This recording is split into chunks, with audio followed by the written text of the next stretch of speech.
ببین میدونستی که به دیوید آمریکایی تو ایران میگن داوود؟ اصلا اسمش البته مهم نیست، ما میخوایم بریم ببینیم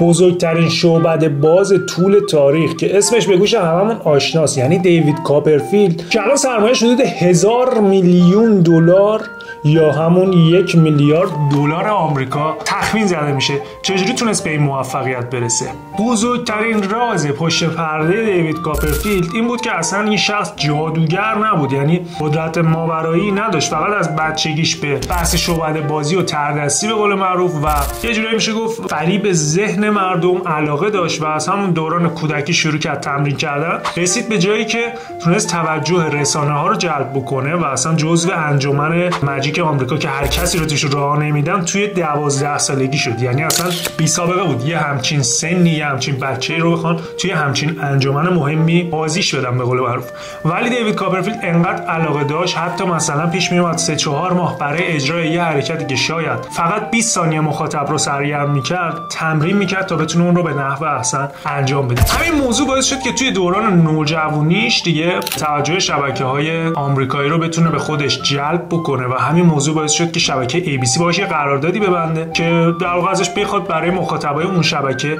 اجرا بکنه کاراشو، تردستیاشو. بعد از گذشت یه مدت که توجه کلی آدم رو در طول دنیا تونست به خودش جلب بکنه، شبکه CBS اومد در واقع دزدید دیوید کاپرفیلد و دیگه نذاشت که قراردادش با ABC ادامه پیدا بکنه، ضرر و زیانش رو پرداخت کرد، قرارداد رو فسخ کرد و به شکل طولانی مدت باش قراردادی بست که دیوید کاپرفیلد دیگه جورایی هر کلیپی ازش در حال حاضر ما میبینیم مربوط به همون شبکه است و جورایی اسپانسرش میشد برای برنامه‌هاش و البته دیوید کاپرفیلد همچنان در قید حیات اجرا میکنه ولی به شکل خصوصی دیگه الان با اون شبکه کار نمیکنه. اما بزرگترین جامپی که زد توی طول عمرش و باعث شد درآمد هنگفتی به دست بیاره یکی از شوهایی بود که اجرا کرد و مجسمه آزادی رو توی آمریکا وعده داد که این مجسمه رو میتونه به نوعی غیب بکنه جلوی حضار. حالا غیب کردن منظور این که بتونه کاری بکنه که این مجسمه باشه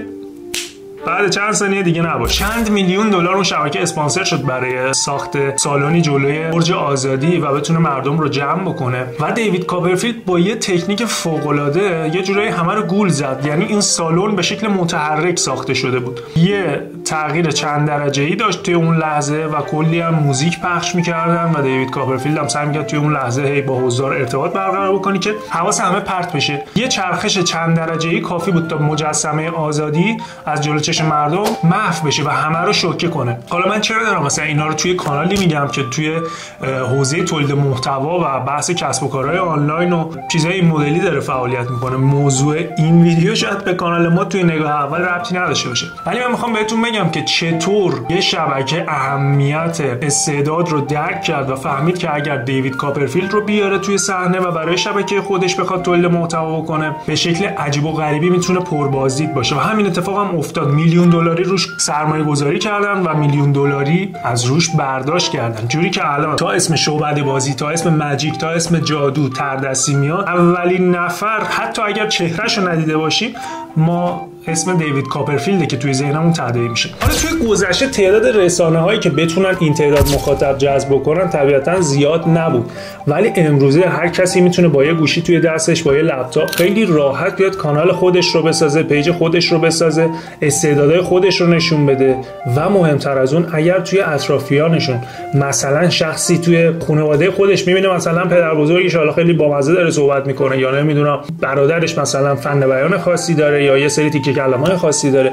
حالا یه استعدادی هست توی خانواده مثلا یکی ساز خیلی خوب میزنه، پیانو مثلا خیلی خوب میزنه، گیتار خیلی خوب میزنه، این رو برای افراد میگم که خودشون شاید فکر میکنن که استعداد خاصی ندارن یا دوست ندارن بیان جلوی دوربین یا به هر علتی نمیخوان خودشون فعالیت بکنن، میتونن از طریق استعدادهای دور و برشون دقیقاً مثل کاری که شبکه CBS کرد بیان یه استعدادیابی به قول معروف بکنن، اون چیزی که میدونن مخاطب رو میخکوب میکنه رو جذب بکنن، کار تولید محتواش رو از کانال من به صورت رایگان یاد بگیرن، برن روی اون شخص پیاده بکنن و از طریق همکاری با اون شخص مورد نظرش میتونه یه تولید محتوای حرفه‌ای انجام بده و مثلا توی یوتیوب و اینستاگرام کسب درآمد بکنه. حالا کسب درآمد از یوتیوب چجوری، از اینستاگرام چجوری، اینا رو به شکل کامل توی کانال توضیح دادم ولی اگر که بخوام توی یه جمله جمع بندیش بکنم توی اینستاگرام اینجوری اینجوریه که شما تولید محتوا می‌کنی، پیجت میاد بالا، یا حالا محصول و خدمات میفروشی، یا نه اگر که قراره مثلا پیج بحث استعداد و اینجور چیزا باشه، میتونه تبلیغات بگیره اون پیج و به صورت دستی خودش مشتری جذب بکنه برای تبلیغات و کسب درآمد بکنه. حالا توی یوتیوب قضیه متفاوته. توی یوتیوب شما فقط کافیه که ویدیویی بسازی که بازدید بخوره، یعنی برای کانالت یک موضوع انتخاب بکنی، یه